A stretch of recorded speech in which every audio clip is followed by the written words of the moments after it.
नमस्कार। आज की इस कड़ी में हम लोग वाणी की उपयोगिता विषय पर चर्चा करेंगे।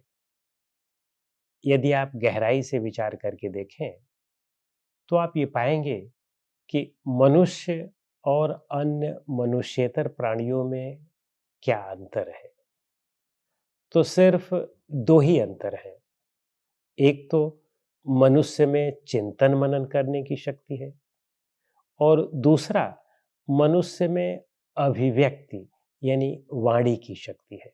वह अपनी बातों को व्यक्त कर सकता है और ये दो शक्तियां ही उसे अन्य मनुष्येतर प्राणियों से श्रेष्ठ बनाती है। तो वाणी की बहुत महत्वपूर्ण उपयोगिता है हमारे जीवन में। इसीलिए कबीर साहब कहते हैं कि मधुर वचन है औषधि, कटुक वचन है तीर, श्रवण द्वार होए संचरे, सालय सकल शरीर। यानी यदि आप मधुर वचन बोलते हैं तो आपके शब्द अपने शत्रुओं को भी मित्र बना सकते हैं और यदि कड़वा बोलते हैं तो मित्र को भी शत्रु बना देते हैं। भाई, इन्हीं अपने आचरण, व्यवहार और वाणी से ही तो हम शत्रु और मित्र बनते हैं। तो वाणी की बहुत बड़ी उपयोगिता है। तो इसलिए हमेशा मधुर वचन बोला जाए। और हमारे शास्त्र भी कहते हैं कि सत्यम ब्रूयात, प्रियम ब्रूयात। सत्य बोलो और प्रिय बोलो। यानी सत्य बोलना तो आवश्यक है, निश्चित रूप से हमें सत्य बोलना चाहिए, लेकिन वह प्रिय हो। अप्रिय होकर के अगर सत्य बोलेंगे तो जिससे आप सत्य बोल रहे हैं न तो उसका लाभ होगा और न आपका लाभ होगा। तो इसलिए ज्यादा से ज्यादा उसे मधुर बना करके बोला जाए, प्रिय बना के बोला जाए। लेकिन इसका यह मतलब नहीं है कि प्रिय बनाने के लिए आप असत्य बोल दें। बोलना तो सत्य ही है, लेकिन उसे प्रिय भाषा में बोला जाए। तो इससे जिस पर आप यह वाणी का उपयोग कर रहे हैं, उसमें भी परिवर्तन आने की संभावना अधिक रहती है। तो कहने का अभिप्राय है कि हमारी वाणी जो है उसका बहुत योगदान है। अब यह भी प्रश्न उठता है कि कितना बोला जाए, कितना ना बोला जाए, क्या बोला जाए। तो वाणी तो प्रिय होनी चाहिए, लेकिन साथ में यह भी ध्यान रखें कि बहुत अधिक भी नहीं बोलना चाहिए। उतना बोले जितना आवश्यक हो। अपने एक एक शब्द को चुन चुन करके बोले, पहले से सोच विचार करके शब्द निकालें। और इसीलिए प्रकृति ने हमें मस्तिष्क को ऊपर दिया है और वाणी यानी मुख की शक्ति नीचे दिया हुआ है। यानी वाणी हमारे ब्रेन के नीचे है। यानी आप पहले सोचें, फिर बोलें, फिर वह बात मुख से निकालें और सैकड़ों बार उसको सोच लें कि हाँ, यह वाणी जो है, जो हम निकाल रहे हैं, यह उपयोगी है या नहीं उपयोगी है, यह ठीक है या नहीं ठीक है। आप देखें कि महाभारत का युद्ध इन्हीं वाणियों के ही आधार पर बड़ा से बड़ा युद्ध हो गया।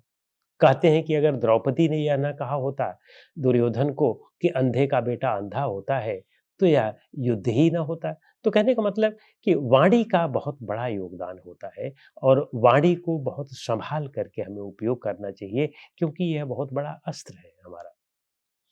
कहते हैं कि एक बार भगवान कृष्ण नारद जी के पास गए और नारद जी से उन्होंने कहा कि हमारे परिवार वाले बहुत अहंकारी हो गए हैं और बहुत बहुत कड़वे वचन हमें बोलते हैं।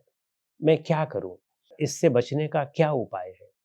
जबकि मैं जितना भी अर्जित करता हूं, उसमें से अधिकांश प्रतिशत मैं इन लोगों को, परिवार वालों को दे देता हूं और अपने उपयोग के लिए बहुत कम रखता हूं। बाकी सब इन्हीं लोगों को दे देता हूं और जो कुछ भी करता हूं वह इन्हीं लोगों के लिए ही करता हूं। लेकिन फिर भी हमारे बेटे, हमारे भाई, हमारे बंधु, ये सब बहुत कड़वे-कड़वे वचन हमें बोलते हैं। तो नारद जी ने उनसे कहा, आप अनायास शस्त्र का उपयोग करें उनके ऊपर। तो अनायास शस्त्र क्या है? अनायास वस्तुतः आयस का उल्टा होता है। आयस का मतलब लोहा होता है। तो आयस शस्त्र का मतलब लोहे का शस्त्र। तो सामान्यतः सभी शस्त्र लोहे के होते हैं। तो कह रहे हैं कि जो आप उपयोग करें वह अनायास वाला करें, जो लोहे का बना ना हो। लोहे का बना ना हो, इसका लाक्षणिक अर्थ है कि मीठे वचन बोले।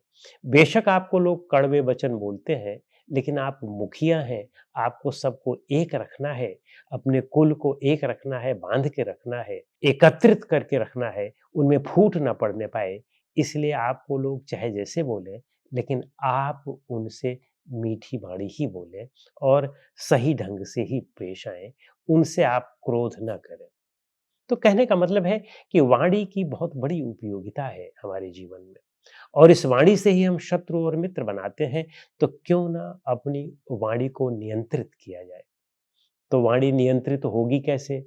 हम सब चाहते हैं कि वाणी नियंत्रित हो, लेकिन होगी कैसे? क्योंकि वाणी तभी नियंत्रित होगी जब हमारा मन नियंत्रित होगा। और मन कैसे नियंत्रित होगा? मन तभी नियंत्रित हो सकता है जब हमें अपनी इच्छाओं पर, अपनी आसक्तियों पर नियंत्रण हो। इच्छा और आसक्ति पर नियंत्रण जब कर लेते हैं, तो मन नियंत्रित होने लगता है और मन नियंत्रित हुआ, तो हमारे शब्द भी बहुत चुन-चुन करके ही हम निकालते हैं। अनावश्यक हम कुछ भी नहीं करते हैं। अपनी समस्त इंद्रियों का उपयोग हम बहुत विवेकपूर्वक करते हैं, तो इसलिए उसमें किसी भी प्रकार के गड़बड़ की गुंजाइश नहीं होती है।